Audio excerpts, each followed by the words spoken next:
நீதிமன்றம் விசித்திரம் நிறைந்த பல வழக்குகளை சந்தித்திருக்கிறது, புதுமையான மனிதர்களை கண்டிருக்கிறது.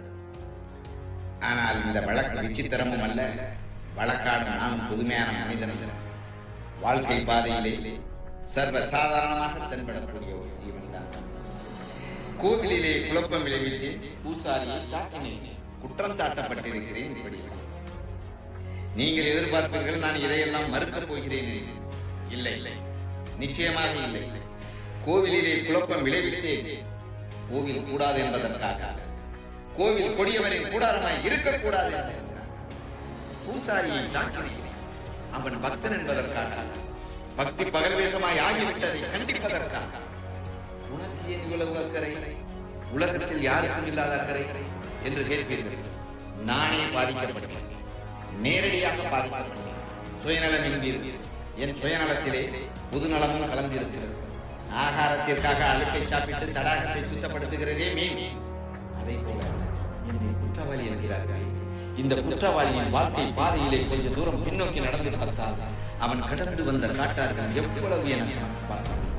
பாட்டொலிக்கும் குயில்கள் இல்லை என் பாதையில், படமிடத்தில் பாம்புகள் நெளிந்திருக்கிறது. தென்றலை தீண்டியதில்லை, தீயை தாண்டி இருக்கின்றேன். கேளுங்கள் என் கதைகள். தீர்ப்பு எழுதுவதற்கும் தயவு செய்திருக்கிறது. தமிழ்நாட்டிலே இந்த திருவிடத்திலே பிறந்தவன். பிறக்க ஒரு நாடு, பிழைக்க ஒரு நாடு. தமிழ்நாட்டின் தலையெழுத்திற்கு நான் விதிவிலக்கா? ரங்கூன் என் உயிரை வளர்த்தது உயர்ந்தவனாக. திருமண கோலத்தில் இருக்கும் என் தங்கையை காண வந்தேன். காண வந்த தங்கையை கண்டேன் கண்ணற்ற ஓவியமாக. ஆம், கைங்கண்ணாக. தங்கையின் பெயரோ கல்யாணி, மங்களமான பெயர். ஆனால் கழுத்திலோ மாங்கல்யம் இல்லை. செழித்து வாழ்ந்த குடும்பம் சீரழிந்து கையிலே இல்லை, கண்ணிலே நீர். கல்யாணி அலைந்தால் கல்யாணிக்காக நான் அலைந்தேன். கல்யாணி கருணை காட்டினார்கள். அவர்களிலே காளையர் சிலர் கைமாறாக அவர் காதலை கேட்கிறார். கொலை வழக்கில் சம்பந்தப்பட்டு கைதியாகி நிற்கிறானே, இதோ இந்த கொடியவன் வேணும். மயக்கம் என்றான் தந்தை. நான் தடுத்திராவிட்டால் என் தங்கை அப்பொழுதே தற்கொலை செய்து கடவுள் பக்தர்களும் காப்பாற்ற வந்தார். பிரதி உபகாரமாக கிடைக்கிறார். அதில் தலைமையானவன் இதோ இந்த பூசாரி. கல்யாணியின் கற்பை காணிக்கையாக பராசக்தியின் பெயரால், உலக மாதாவின் பெயரால் கல்யாணி உலகத்தில் குழுவாக பிடித்தபடியாவது உயிரோடு அவளை தற்கொலை செய்து கொள்ள தோண்டியது இதோ இந்த பூசாரி தான். தன் குழந்தையை இறக்கமற்ற இந்த உலகத்திலே விட்டுச் செல்ல அவள் விரும்பவில்லை. ஆதரவற்ற தன் குழந்தையை குடித்து சாவதை அவள் விரும்பவில்லை. அவளை கொண்டு விட்டார். விருப்பமானவர்களை கொள்வது இந்த உலக உத்தமர் காந்தி, அஹிம்சா மூர்த்தி, ஜீவகாரணி. அவரே நோயால் குடித்துக் கொண்டிருந்த கன்று குட்டியை கொண்டுவிடச் சொல்லியிருக்கிறார். அது கஷ்டம் வருவதை அதே முறையை தான் கல்யாணி. இது எப்படி குடும்பமாகும்? வெளிநாட்டிலிருந்து திரும்பிய ஒரு தமிழருக்கு வாழ வழி இல்லை. தமிழ்நாட்டிலே பிறந்த ஒரு பெண்ணுக்கு வாழ்வதற்கு பாதுகாப்பு இல்லை. என் தங்கை மட்டும் கொஞ்சம் விட்டு கொடுத்திருந்தார். கோடீஸ்வரன் விட்டு பள்ளி அறிஞர் மானத்தை விளைவில் இருந்தார். மாளிகை வாசி மடியிலே ஓடினார். இப்படி ஓட்டியிருக்கலாம்.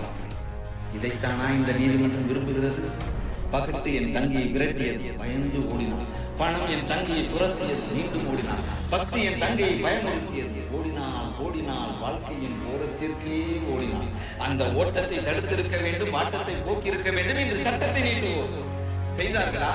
வாழ விட்டார்களா? என் கல்யாணியை குற்றவாளிகளாக இல்லை, யார் வழக்கிற்கும் இல்லை. இதுவும் என் வழக்கம், என் தங்கையின் வழக்கம். தங்கையின் மானத்தை அழிக்க எண்ணிய மாபாவியின் குற்றப்பட்டு அண்ணன் ஓடுவதிலே என்னந்தவர்.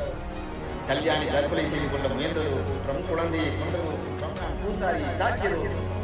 இத்தனை குற்றங்களுக்கு காரணம் யார்? யார் யார் காரணம்?